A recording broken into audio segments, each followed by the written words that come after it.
కబ్జా చేసింది కాక మా తండ్రిని ఎంత చిత్రహింసలు పెట్టి చంపావురా. ఇప్పుడు తెలుస్తుందా?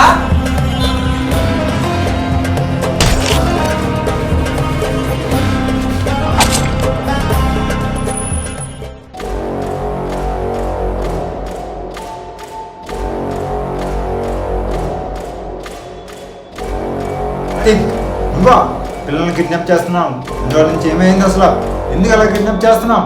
దాని కారణం ఏంటో చెప్పు. సార్ వాళ్ళు మా ఫాదర్. మర్యాదగా వచ్చి నువ్వు ఎంఆర్ ఆఫీస్కి వచ్చి సంతకం పెడతావా పెట్టవా? చూడరా భూమి సంతకం పెట్టమంటున్నాను. ఎందుకు ఆ రోజు తీసుకున్న డబ్బులు మాట ఏంటి? ఎవరికి ఇచ్చావు? మీకే ఇచ్చాను. నాకేం చేస్తావు? నా ఆఫీస్కే పట్టుకుంటారా?